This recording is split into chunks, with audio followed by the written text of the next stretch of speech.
ఏమండి, ఇల్లంతా పండుగలా ఉంది. ఈ సంతోషాన్ని అందరితో కలిసి పంచుకుంటే చాలా ఆనందంగా ఉంటుంది కదండి. ఇంటి ఆడపడుచు ఆడికి మేనత్త హోదాలో రావటం, ఆడికి జరగాల్సిన ముచ్చట్లు జరగటం మనింటికి మంచిదేరా. చెల్లెమ్మ ఇంటికొస్తుందంటే అంతకంటే మంచి విషయం ఇంకేముంటుంది? అదొక్కతే వస్తే మంచిదే. దాంతో పాటు అల్లుడొస్తేనే విషం. అమావాస్య రోజున పుట్టాడు, అతనొస్తే చీకటొచ్చినట్టే.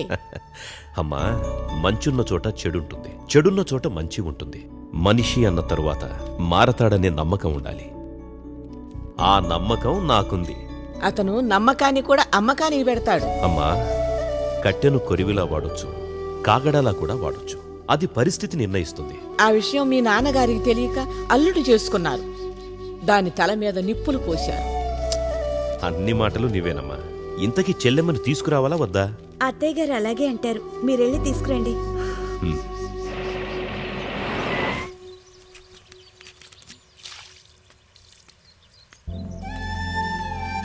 అన్నయ్య, ఎలా ఉన్నావు అన్నయ్య? బావున్నానమ్మా. నువ్వెలా ఉన్నావు? నేను బాగానే ఉన్నాను. రా అన్నయ్య, కూర్చో. నువ్వు రా అన్నయ్య, రా రా అన్నయ్య, కూర్చో అన్నయ్య.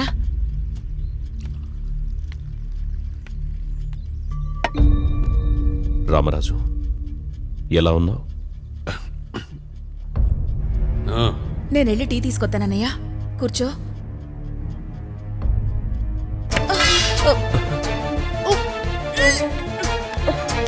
ఏం జరిగిందమ్మా?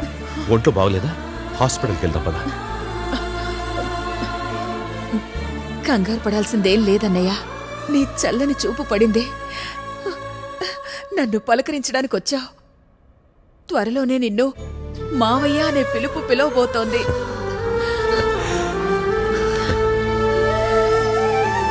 శుభవార్త చెబుదామని వచ్చిన నాకు శుభవార్త చెప్పావమ్మా. మీ మేనల్లుడి బారసాల మీ ఇద్దరి చేతుల మీద జరగాలి. ఇది నా కోరిక. పాత విషయాలు పక్కన పెట్టి పెద్ద మనసు చేసుకుంటండి. రండేంటి, ఇప్పుడే వెళ్దాం. నువ్వు కూడా ఒట్టి మనిషివి కాదు కదా.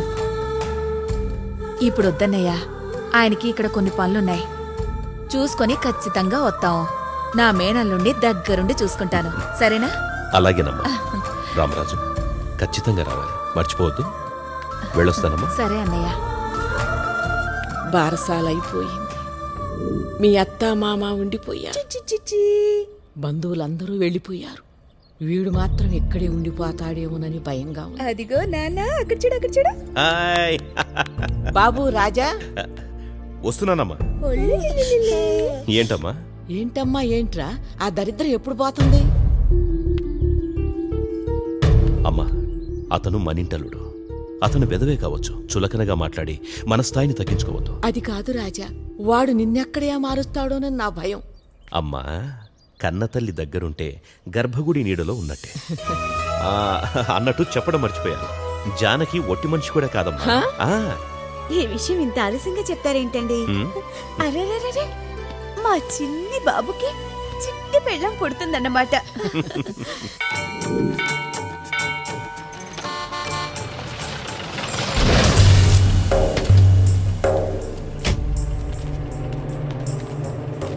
నమస్కారం రాజమూర్తి గారు. నమస్కారం రత్న గారు. అట్టా చూడమాకండి బాబా, ఒక రాశిలో నిప్పురా వేసినట్టుంది. అంటే నీ ఉద్దేశం తగలబడిపోతారనా? యాదవ సమయానికి స్పందించలేదు కానీ లేదంటే నీకు అమ్మగారేండేది. అయినా ఇప్పుడైతే ఏమైందండి, ఆ బుడ్డోడికి అమ్మాయిందిగా. రోజు ఇసుక తట్టెత్తి ఓ కోడి పెట్ట తిని కండలు పెంచినంత మాత్రాన అమ్మాయిలు పడరండి. అదొక కళ. కళ అయితే ఈరోజు ఖచ్చితంగా నీ కళ్ళలోకి వస్తాను రా. ఎందుకండి? ఈ నెల జీతం ఇవ్వను కదరా, ఎక్కువ.